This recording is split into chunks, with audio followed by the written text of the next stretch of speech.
Hola. Bonjour tout le monde. Welcome to post-match press conference with the Olympic champion, Canada Soccer Women's National Team head coach, Priestman. Sorry, we'll start with Derek, followed by Har. Hi, Bev. I just wanted to get your impressions of the match today. It looked like finishing kind of let you down, but otherwise everything else was pretty good today. Yeah, I'm frustrated. I think, we've got to now have that arrogance to put the ball in the back of the net. And I think, I felt we missed the quality of some players. We've got some top players in Europe missing, and, we felt that. But the effort of the team and the hard work and determination to go right to the very end. We had some big things of some new players, who were still learning our system, style of play, and they had to step up and credit to them. They put everything they had into the game. But I think, moving forward, we have to finish them chances. We could have put the game to bed in the first half and then again in the second half. So I think with the year we've had, I'm frustrated that you leave the end of the year feeling like this. But I've asked the players, we have to keep this hunger and desire in our stomach now, ready to enter into 2022 and really take that next step forward as a group. When it comes to finishing chances, is this just a matter of kind of bearing down in front of the net, or just is it concentration thing, or how did you kind of see that today?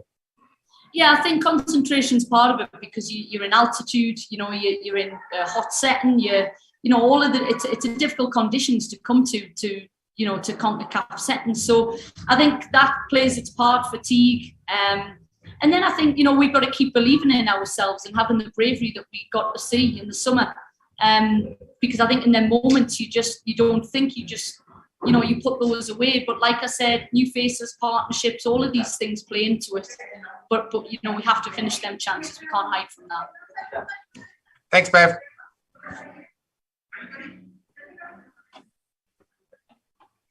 Hi, Coach. Thank you. Thank you very much, Har. Hi, Bev. Thank you very much for taking the time to speak with us. You talked about yesterday not wanting to finish with a loss to Mexico, not the best games from Canada in these last two. What positives do you take from these two matches into next season? You're kind of frozen right now as well.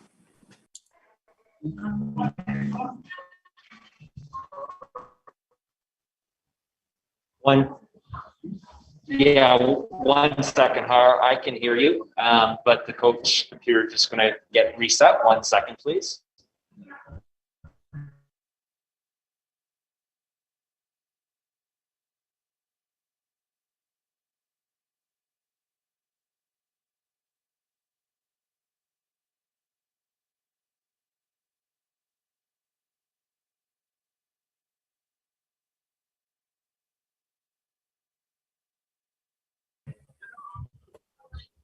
Just one moment, Har. And after Har, it will be John Molinaro and then Brandon.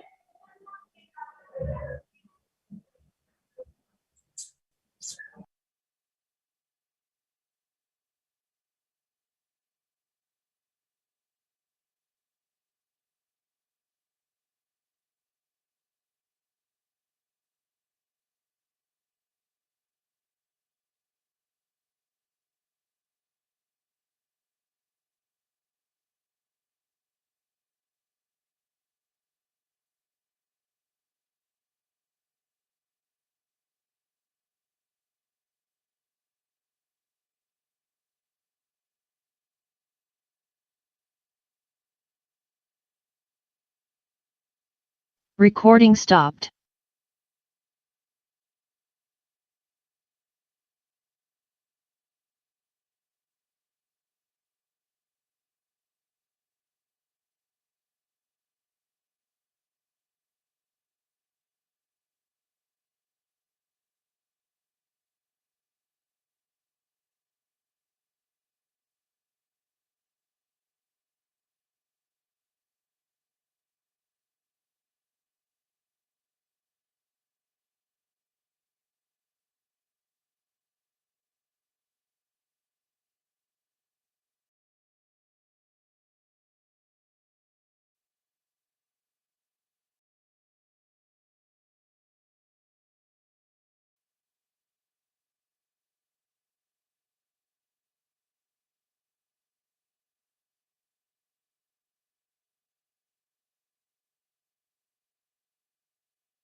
1 second, Har.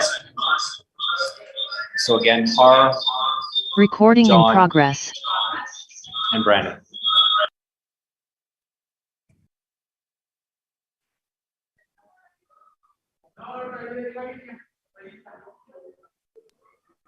Har, you just need to unmute.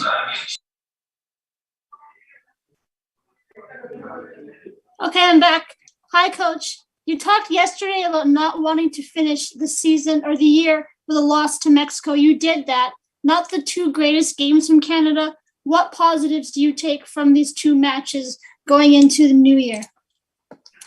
Yeah, I think I have to take some positive in the sense that I got to assess some players. You know, Chloe Lacasse has been in quite a few camps with us, but hasn't yet featured. And, you know, I think she showed what she can do in terms of an impact. You know, I think she'd be disappointed with the opportunities that she didn't put away, but regardless, showed what she can do with the ball and bring an energy. So I think I got to assess some players. I think that's the biggest take home. And I think the second thing would be, you know, we got to introduce some new concepts earlier in the camp. So I think going into February, I wouldn't have got a chance, I don't think, to just, you know, throw bodies on the pitch and assess players like I have. And I think that sets us up nicely for 2022 February tournament, which has now been released, and then obviously April moving into that year. So for me, that's the biggest thing that we've taken forward really in this tour. But at the same time, you know, we didn't want to leave this tour and do nothing. And I think we've gained some experience. You know, what's to say that in the future we don't have to go to CONCACAF areas and do this sort of thing again. So we've got some invaluable experience that we can take away with us now and draw upon and be ready to carry into qualification and beyond. Thank you very much. We'll go with the last two questions. Sorry. John Molinaro, followed by Brandon, please. Thanks, Richard. Hi, Bev.